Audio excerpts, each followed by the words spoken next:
Assalamualaikum warahmatullahi wabarakatuh. Nama saya Meliana Karin, nomor induk mahasiswa 1401174072, ingin mempresentasikan hasil metode penelitian yang saya lakukan dengan judul Pengaruh Gaya Kepemimpinan Transformasional terhadap Kepuasan Kerja Karyawan PT Bina Jasa Abadi Karya.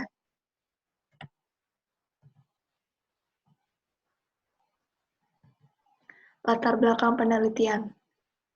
Suatu perusahaan atau organisasi pasti membutuhkan sumber daya manusia yang berkualitas untuk meningkatkan produktivitas organisasi tersebut. Salah satu faktor yang mempengaruhinya adalah kepuasan kerja. Kepuasan kerja juga bisa dibilang sebagai bentuk dari kesejahteraan karyawan itu sendiri. Untuk mencapainya dibutuhkan seorang pemimpin dengan gaya kepemimpinan yang mampu mengarahkan karyawannya untuk menjadi lebih baik lagi.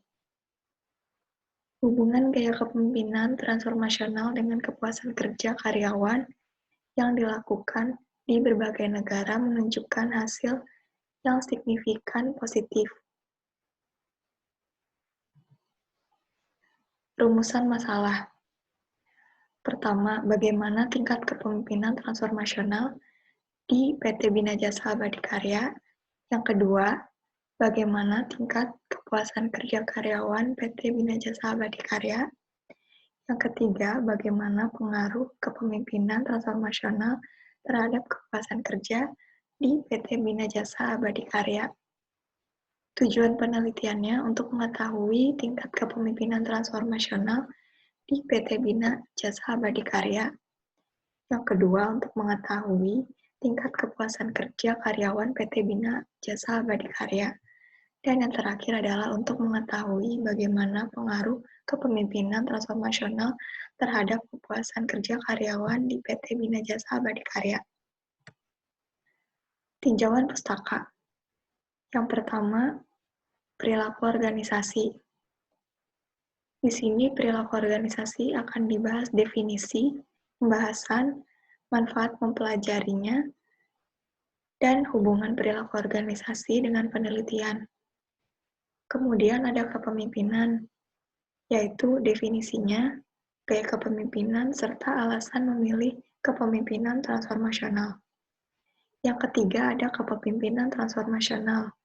Di sini akan dibahas definisi, dampak, faktor-faktor yang mempengaruhi, serta dimensi kepemimpinan transformasional tersebut. Yang terakhir adalah kepuasan kerja, yaitu akan dibahas definisi, dampak, faktor-faktor yang mempengaruhi, dan dimensi dari kepuasan kerja itu sendiri. Berikutnya ada kerangka pemikiran. Untuk variabel X, saya memakai jurnal Lutherland et al. Tahun 2018 yang menyebutkan bahwa karismatik, pertimbangan, individu, serta kecerdasan intelektual sebagai dimensi dari kepemimpinan transformasional. Lalu untuk variabel Y, saya menggunakan jurnal dari Prastyo et al. Tahun 2019 yang menyebutkan bahwa gaji, karir pekerjaan, atasan, serta rekan kerja sebagai dimensi dari kepuasan kerja. Berikutnya, hipotesis penelitian. Dapat disimpulkan bahwa gaya kepemimpinan transformasional berpengaruh signifikan positif terhadap kepuasan kerja karyawan PT Bina Jasa Abadi Karya. Hal ini menunjukkan bahwa ketika kinerja seorang pemimpin yang menerapkan kepemimpinan transformasional bisa diterapkan dengan baik dengan cara memberikan contoh yang baik, memotivasi karyawan dalam melakukan pekerjaannya, serta memberikan inspirasi bagi organisasi sehingga tujuan organisasi bisa tercapai. Sehingga tingkat kepuasan kerja karyawan pun akan meningkat. Untuk metode penelitiannya, jenis penelitiannya yang saya gunakan adalah Dari segi metodenya adalah kuantitatif, lalu berdasarkan tujuannya deskriptif, berdasarkan tipe penyelidikannya kausal, berdasarkan keterlibatan peneliti yaitu tidak mengintervensi data, berdasarkan unit analisis, dilakukan secara individu, dan yang terakhir berdasarkan waktu pelaksana adalah cross-sectional. Populasi yang saya gunakan adalah jumlah karyawan dari perusahaan tersebut yang berjumlah 135 karyawan. Dari populasi yang saya dapatkan, saya menggunakan sampel sebanyak 102 karyawan yang didapat dari rumus Lovin. Kemudian data yang saya gunakan adalah jenisnya primer, dan teknik pengumpulan data tersebut adalah menggunakan kuesioner.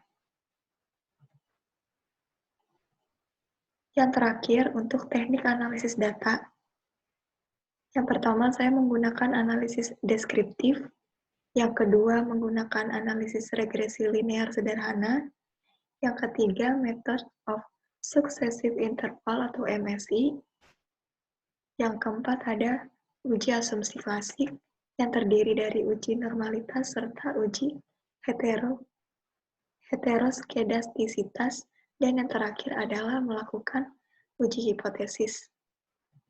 Sekian presentasi metode penelitian yang saya lakukan. Wassalamualaikum warahmatullahi wabarakatuh.